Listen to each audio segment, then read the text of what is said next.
ನಿಮ್ಮ phone ring ಆಗುತ್ತೆ, ನೀವು ಕಾಲ್ ರಿಸೀವ್ ಮಾಡ್ತೀರಾ, ಮತ್ತು ಯೋಚನೆ ಮಾಡದೆ ಒಂದು ವರ್ಡ್ ಹೇಳ್ತೀರಾ, ದಟ್ ಈಸ್ ಹಲೋ ಅಂತ. ನೀವು ಯಾವತ್ತಾದರೂ ಯೋಚನೆ ಮಾಡಿದ್ದೀರಾ, ಯಾಕೆ ಹಲೋ ಅಂತಲೇ ಹೇಳ್ತೀವಿ, ಯಾಕೆ ಹಾಯ್ ಅಲ್ಲ, ಯಾಕೆ ನಮಸ್ಕಾರ ಅಲ್ಲ?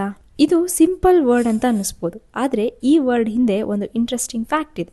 ಮತ್ತು ಈ ಸ್ಟೋರಿಯಲ್ಲಿ ವರ್ಲ್ಡ್ಸ್ನ ಗ್ರೇಟೆಸ್ಟ್ ಇನ್ವೆಂಟರ್ಸ್ ಆಗಿರೋಂತಹ ಅಲೆಕ್ಸಾಂಡರ್ ಗ್ರಾಮ್ ಬೆಲ್ ಮತ್ತು ಥಾಮಸ್ ಎಡಿಸನ್ ಕೂಡ ಇದ್ದಾರೆ. ಟೆಲಿಫೋನ್ ಇನ್ವೆಂಟ್ ಆಗೋಕ್ಕಿಂತ ಮೊದಲು ಜನರು ಕಮ್ಯುನಿಕೇಷನ್ಗೆ ಲೆಟರ್ಸ್ ಮತ್ತು ಟೆಲಿಗ್ರಾಮ್ನ ಯೂಸ್ ಮಾಡ್ತಾಯಿದ್ರು. ಮೆಸೇಜ್ ಕಳಿಸಿದರೆ ಅದು ರೀಚ್ ಆಗೋಕ್ಕೆ ಕೆಲವೊಮ್ಮೆ ದಿನಗಳು ಬೇಕಾಗಿತ್ತು.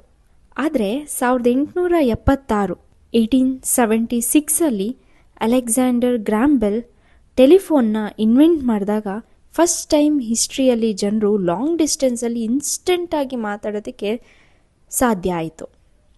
ಇದು ಕಂಪ್ಲೀಟ್ ಗೇಮ್ ಚೇಂಜರ್ ಆಗಿತ್ತು. ಆದರೆ ಒಂದು ಪ್ರಾಬ್ಲಮ್ ಇತ್ತು, ಫೋನ್ ರಿಸೀವ್ ಮಾಡಿದಾಗ ಫಸ್ಟ್ ಏನು ಹೇಳಬೇಕು ಅಂತಲೇ ಗೊತ್ತಿರಲಿಲ್ಲ.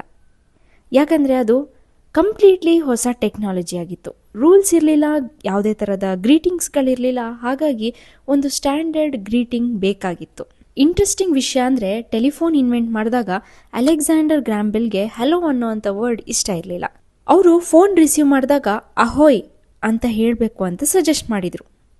ಎಸ್, ಶಿಪ್ಸಲ್ಲಿ ಸೈಲರ್ಸ್ಗಳು ಯೂಸ್ ಮಾಡ್ತಿದ್ದಿದ್ದು ಅದೇ ಅಹೋಯ್ ಅಂತ. ಬೆಲ್ ಪ್ರಕಾರ ಆ ವರ್ಡ್ ತುಂಬ ಜೋರಾಗಿ ಕೇಳಿಸ್ತಾ ಇತ್ತು, ಕ್ಲಿಯರಾಗಿ ಕೇಳಿಸ್ತಾ ಇತ್ತು, ಮತ್ತು ಫೋನ್ ಲೈನ್ ವೀಕ್ ಇದ್ದರೂ ಕೂಡ ಈಸಿಯಾಗಿ ಕೇಳಿಸ್ತಾ ಇತ್ತು. ಇಮ್ಯಾಜಿನ್ ಮಾಡ್ಕೊಳ್ಳಿ, ನೀವು ನಿಮ್ಮ ಫ್ರೆಂಡ್ಗೆ ಕಾಲ್ ಮಾಡ್ತೀರಾ, ಅವರು ರಿಸೀವ್ ಮಾಡಿದಾಗ ಅಹೋಯ್ ಮಚ ಅಂತ ಹೇಳಿದ್ರೆ ಹೇಗೆ ಕೇಳಿಸುತ್ತೆ ಅಲ್ವಾ? ಆದರೆ ಆ ಟೈಮಲ್ಲಿ ಇದು ಸೀರಿಯಸ್ ಸಜೆಷನ್ ಆಗಿತ್ತು. ಬೆಲ್ಗೆ ಫ್ಯೂಚರಲ್ಲಿ ಎಲ್ಲರೂ ಅಹೋಯ್ ಅಂತಲೇ ಹೇಳ್ತಾರೆ ಅನ್ನೋವಂಥ ಕಾನ್ಫಿಡೆನ್ಸ್ ಇತ್ತು. ಆದರೆ ಸ್ಟೋರಿಯಲ್ಲಿ ಇನ್ನೊಬ್ಬ ಇನ್ವೆಂಟರ್ ಎಂಟ್ರಿ ಕೊಡ್ತಾರೆ, ಅವರೇ ಥಾಮಸ್ ಎಡಿಸನ್. ಲೈಟ್ ಬಲ್ಬ್ ಮತ್ತು ಹಲವಾರು ಇನ್ವೆನ್ಷನ್ಸ್ಗೆ ಅವರು ಫೇಮಸ್. ಎಡಿಸನ್ಗೆ ಬೆಲ್ ಐಡಿಯಾ ಸ್ವಲ್ಪನೂ ಇಷ್ಟ ಆಗಲಿಲ್ಲ. ಅವರು ಬೇರೆ ವರ್ಡ್ನ ಸಜೆಸ್ಟ್ ಮಾಡಿದ್ರು, ಆ ವರ್ಡೇ ಹಲೋ. ಆ ಟೈಮಲ್ಲಿ ಹಲೋ ಆಲ್ರೆಡಿ ಯೂಸ್ ಆಗ್ತಾ ಇತ್ತು. ಜನರ ಅಟೆನ್ಷನ್ ಅಟ್ರ್ಯಾಕ್ಟ್ ಮಾಡೋದಕ್ಕೆ ಅಥವಾ ಸರ್ಪ್ರೈಸ್ನ ಎಕ್ಸ್ಪ್ರೆಸ್ ಮಾಡೋಕ್ಕೆ ಯೂಸ್ ಮಾಡ್ತಿದ್ದಂತಹ ವರ್ಡ್. ಎಕ್ಸಾಂಪಲ್, ಹಲೋ ಅಲ್ಲೇನು ನಡೀತಾ ಇದೆ? ಎಸ್, ಈ ಥರ. ಎಡಿಸನ್ಗೆ ಆ ವರ್ಡ್ ಟೆಲಿಫೋನ್ಗೆ ಪರ್ಫೆಕ್ಟ್ ಅನ್ನಿಸ್ತು. ಸಿಂಪಲ್, ಈಸಿ ಮತ್ತು ಕ್ಲಿಯರ್ ಕೂಡ. 1877 ಎಡಿಸನ್ ಲೆಟರ್ಸ್ ಬರೆಯುವಾಗ ಕೂಡ ಫೋನ್ ರಿಸೀವ್ ಮಾಡಿದಾಗ ಹಲೋ ಅನ್ನೋಂಥ ವರ್ಡ್ನ ಯೂಸ್ ಮಾಡಿ ಅಂತ ರೆಕಮೆಂಡ್ ಮಾಡ್ತಾರೆ. ಟೆಲಿಫೋನ್ ಕಂಪನೀಸ್ ಕೂಡ ಎಡಿಸನ್ ಐಡಿಯಾನ ಸಪೋರ್ಟ್ ಮಾಡ್ತಾರೆ. ಆ ಟೈಮಲ್ಲಿ ಫೋನ್ ಕಾಲ್ಸ್ ಆಟೋಮೆಟಿಕ್ಕಾಗಿ ಕನೆಕ್ಟ್ ಆಗ್ತಾ ಇರಲಿಲ್ಲ. ಆಪರೇಟರ್ಸ್ ಮ್ಯಾನ್ಯುವಲಿ ಕನೆಕ್ಟ್ ಮಾಡಬೇಕಾಗಿತ್ತು. Thousands of operators daily hello ಅಂತ ಯೂಸ್ ಮಾಡ್ತಾಯಿದ್ರು. So day by day customers ಕೂಡ ಅದನ್ನೇ ಯೂಸ್ ಮಾಡೋದಕ್ಕೆ ಸ್ಟಾರ್ಟ್ ಮಾಡ್ತಾರೆ. ನಿಧಾನವಾಗಿ ಹಲೋ ಕಾಮನ್ ವರ್ಡ್ ಆಗ್ತಾ ಬಂತು.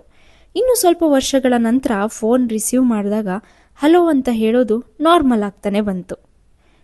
ಬೆಲ್ನ ಅಹೋಯ್ ಅನ್ನುವಂತಹ ಐಡಿಯಾ ಹಿಂದೆ ಉಳಿದ್ಬಿಡ್ತು, ಮತ್ತು ಹಲೋ ವಿನ್ನರ್ ಆಯಿತು. ಇನ್ನೊಂದು ಇಂಟ್ರೆಸ್ಟಿಂಗ್ ಫ್ಯಾಕ್ಟ್ ಇದೆ, ಆ ಟೈಮಲ್ಲಿ ಫೋನ್ ಆಪರೇಟರ್ಸ್ಗೆ ಒಂದು ಸ್ಪೆಷಲ್ ನಿಕ್ ನೇಮ್ ಇತ್ತು. ಅವರನ್ನು ಹಲೋ ಗರ್ಲ್ಸ್ ಅಂತ ಕರೀತಾ ಇದ್ರು. ಯಾಕೆ ಅಂದರೆ ಅವರು ದಿನ 100 ಸರಿ ಹಲೋ ಅಂತ ಹೇಳಬೇಕಾಗಿತ್ತು.